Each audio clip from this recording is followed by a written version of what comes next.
most mysterious of this was when I did work in a morgue in the Mediterranean. And I was called in by a chief pathologist, and I thought this was most unusual, heard of my work, I was in the country. And he said, would you mind coming to my establishment and using your apparatus to scan round and look for anomalies? I said, well, this is a very open-minded scientist. I asked him on the phone, I said, well, thank you, Professor, but may I say, what made you think of this? Why am I to do it? He said, because of an experience I had some years ago. He was working on an autopsy of a young girl, an unfortunate victim of a road traffic accident. And he worked to the early hours of the morning so that the report could be in for the coroner the next day. I do believe that pathologists do it here in America too, unfortunately. Young people who don't wear motorcycle helmets, please do, because there's so many premature deaths that happen because of it. I've seen it here in Colorado, young people going around with no helmets, but that's just my... I'm a father. I like to see young people safe. But anyway, they're very precious, and this girl, unfortunately, came to an unnatural end. And he's doing what he's supposed to do with the autopsy, and suddenly gets the feeling of being watched. He knew he was alone in the autopsy room. He'd sent all his staff home much earlier, because he was the one that works the early hours. And he looked up from what he was doing at the foot of the bench, and there was stood a girl looking horrified, well, look horror on her face, all dressed in white. And he said, your face is familiar. He thought she had escaped from the adjacent wing of the hospital. It was a psychiatric wing. And he thought she was a psych patient and that he'd have to call security. And he suddenly realised, he looked down at the mortuary table and it was the same face. As he realised that in horror himself, the girl manifestation disappeared. On the subject of the beingness of our beings and being able to validate this with your technology, you and Dr. Daly are headed right after this interview to, by request of a family, to, I assume, take images, yes. Images of the comatose patient to We see are whether indeed. they've really departed or not. Can you talk about that phenomenon? Well, obviously not personally about this particular case, but No, in but general, in general. with comatose victims, they are either in a persistent vegetative state, deep coma, or they are coming in and out of consciousness. Now, sometimes that is the body's way of recovering from a very deep trauma. And the mind takes a vacation from the brain and the body because there's been so much trauma. There's so much you can take, the nervous system. So it shuts down for a while and then comes back and consciousness returns and people return, hopefully with all their functions. However, when there has been a lot of damage, like a very deep stroke or a cardiovascular incident, or many other things, a diabetic shock or whatever, then the persistence of the coma can go on for months and sometimes years. Now, it's been well recorded that people have returned from such states with that being played their favourite music, hearing a loved one's voice that's drawn them back from the brink of death, and they've come back.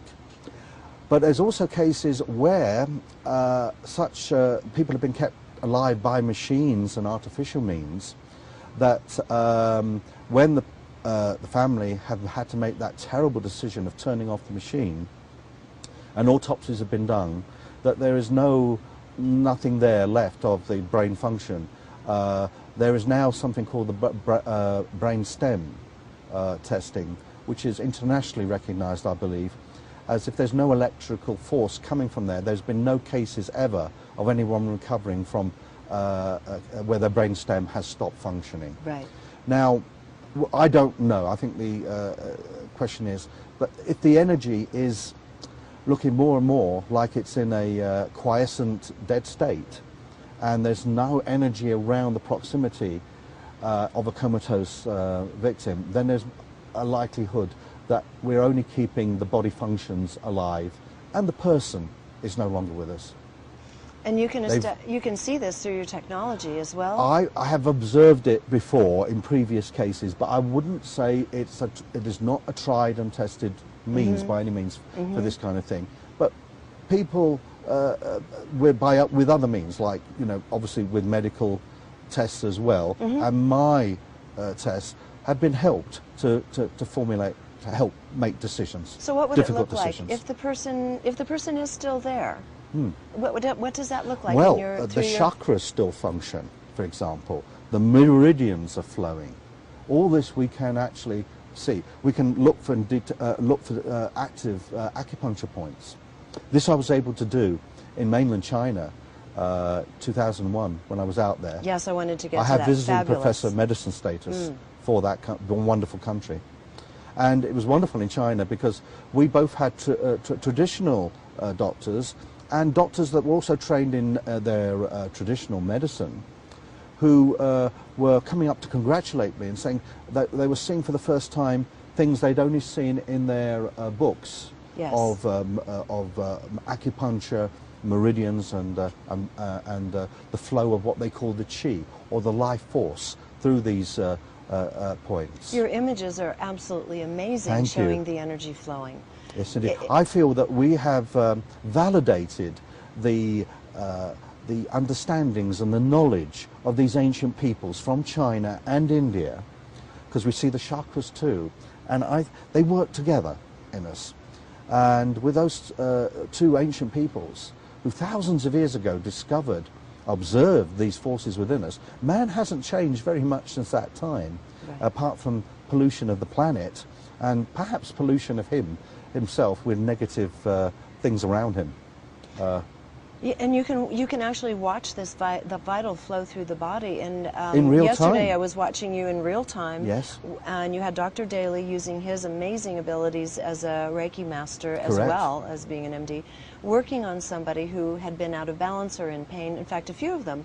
And you can watch through your technology the body's actually coming back into harmony and balance, simply through intention. I've seen it hundreds and hundreds of times, but I never take it for granted. It's a wonderful thing to observe, where we talk about harmony and balance of energy, but to actually see it occur from a disharmonious state, or can I use the classic word of dis-ease as opposed to ease? Yes. Dis-ease is a word that only means out of balance. And originally, in ancient times, it meant out of humour, out of balance with one's energies and one's components. And when you're in ease, you're in balance. And any good physician, doctors, therapist is always trying to do, healer, is to get someone back to their normal balance. And that is what we want to achieve. And it's amazing how subtle energies really put it there so much faster than anything else, rather Absolutely. than blasting it with pharmaceutical drugs and the like. I feel when it comes to even shall we say, some of the very prominent pharmaceutical agents that we use in society, there's an energy component to them as well. I want to ask And you I about feel, that. What's it as a look like? scientist, that if we looked at the energy components rather than just the chemical reactions, we'd get more insight into making drugs safer. Give us an example of exactly that. Well, for example, I did an experiment where if you use aspirin, salicylic acid to scientists, okay, and you give it to a human being, okay, you'll see an energy invitation that suddenly appears in the stomach area.